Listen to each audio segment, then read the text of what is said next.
तरी आमचं अंतिम ध्येय तुळजा, तिला आम्ही कधी प्राप्त करू शकणार आहोत की नाही? हा वृद्ध सतत आमच्या समोर येऊन आम्हाला प्रश्न का विचारतोय, आम्हाला कोडी का घालतोय तिथी माता?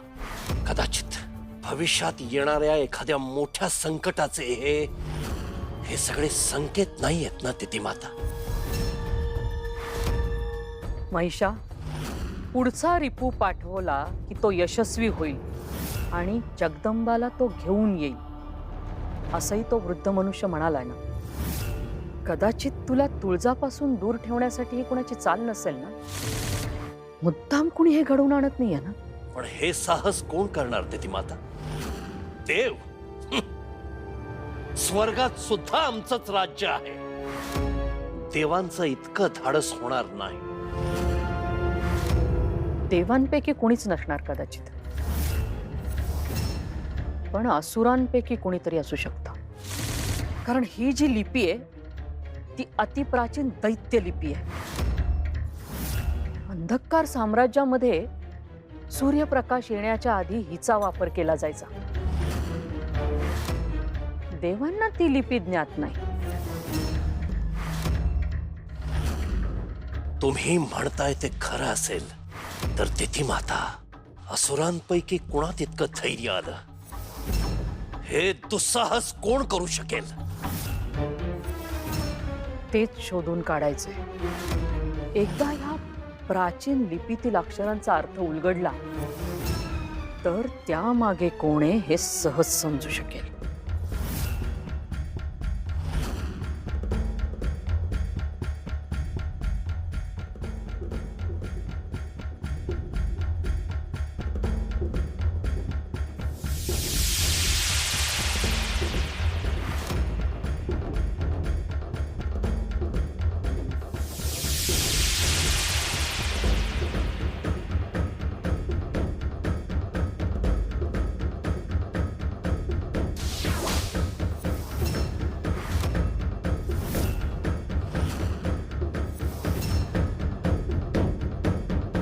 काय झालं तिथी माता?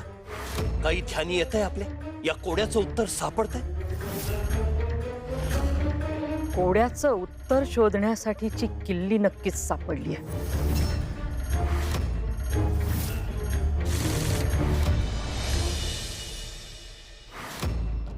नवा रिपू गावाच्या माळ रानावर आलाय. तो कोण आहे, त्याचा काय डाव आहे, हे मला शोधून काढायलाच हवं. पण ते शोधायला आता बाहेर कशी जाऊ मी? चला, धनाजीरावांशी बोलून या समस्येवर काहीतरी उपाय काढायला पाहिजे. जगदंबा, आईला सांग मी गेलो म्हणून. बाबा, मी पण येते तुमच्या बरोबर. तू तिथे येऊन काय करणार? आम्ही मोठी माणसं बोलत बसणार आहोत, तुला कंटाळ येईल. अहो, धनाजी काकांचा मुलगा रावजी, त्याच्याबरोबर खेळत बसेन मी. आणि बाकीची मुलं पण येतील खेळायला.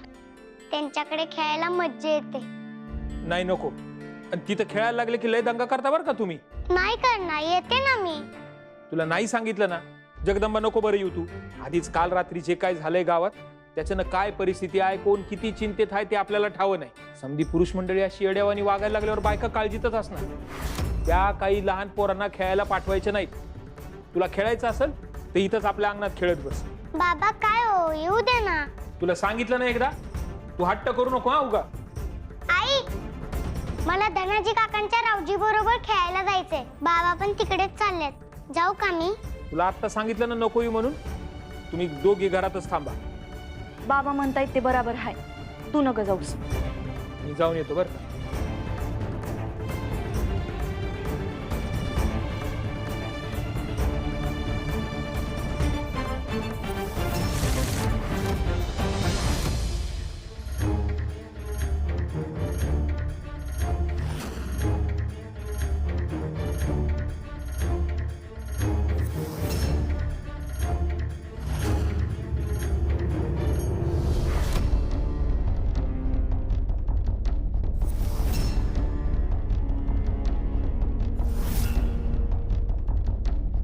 रात्री येताना तिची आठवणच घेऊन आलोय बघ. अरे मी तर म्हणत होतो कालची रात सफाई नको पाहिजे होती बघ. होय, अगदी मनातलं बोलाच बघ. असं वाटत होतं ती रात्र म्हणजे अख्खं वर्ष असलं पाहिजे. हे दोंडीबा, अरे कुठं होता काल तू? समधी शोधत होते तुला दिसभर. आणि सदाभाऊ तुमचा बी पत्त्या नाही, होता कुठं?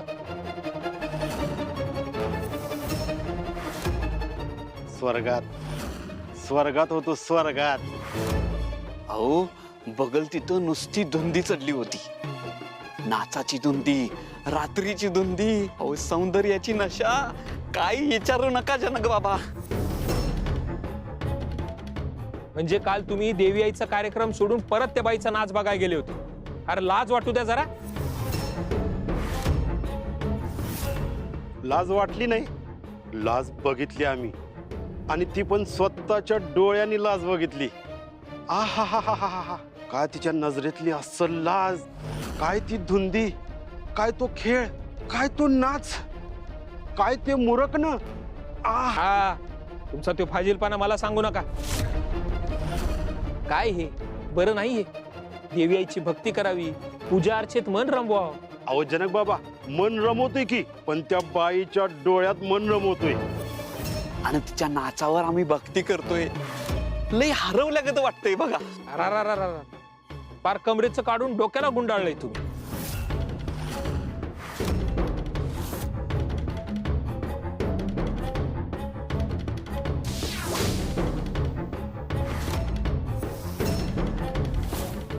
अवधानी, हा माझं एक काम कराल काय?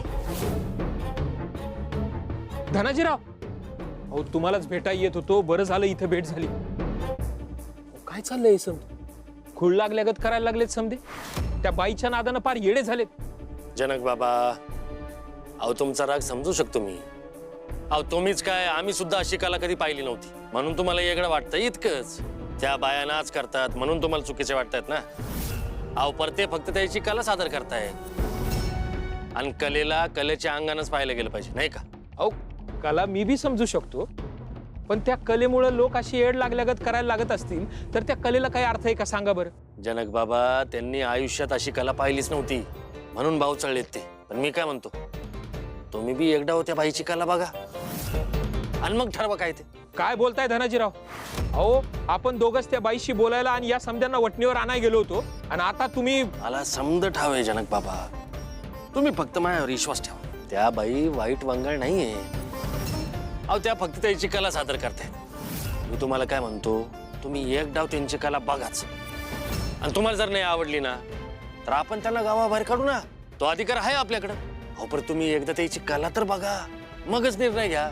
एवढंच माझं म्हणणं आहे, आणि तोच खरा न्याय राहील.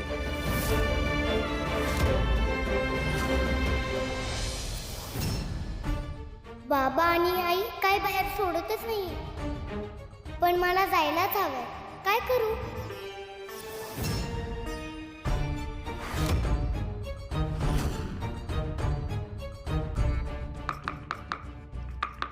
आई, काय ग? काय नाही. जगदंबा, ए जगदंबा, खेळायला येतेस का?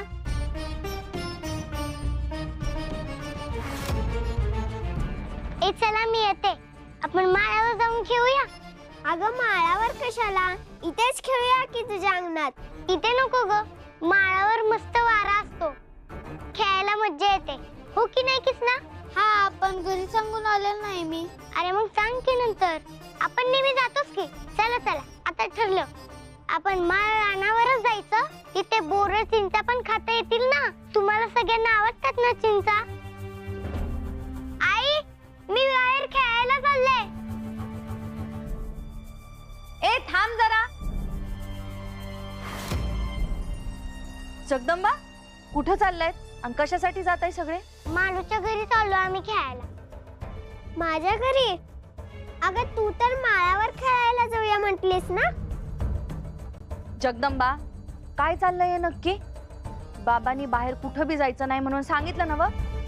उगा आपण मोठ्यांच्या गोष्टीत पडायचं नाही. तिकडे माड रानावर काय आहे ते बाबा बघतील.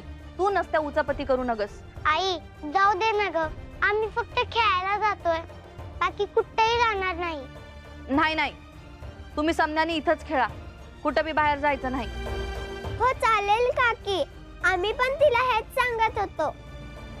हीच बाहेर जाऊया म्हणून हट्ट करत होती.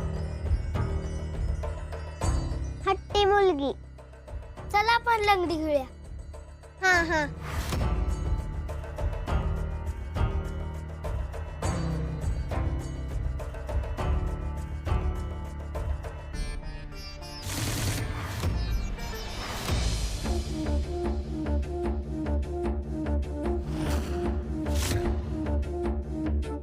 या कोड्याचं उत्तर शोधण्याची किल्ली नेमकी कोणती आहे ती माता? आता आम्हाला असा एक मंत्र सापडलाय की ज्यामुळे या भाषेचं रूपांतर आपल्याला समजेल अशा भाषेत होईल आणि त्यानंतर या भिंतीवर काय लिहिलंय याची उकल होईल.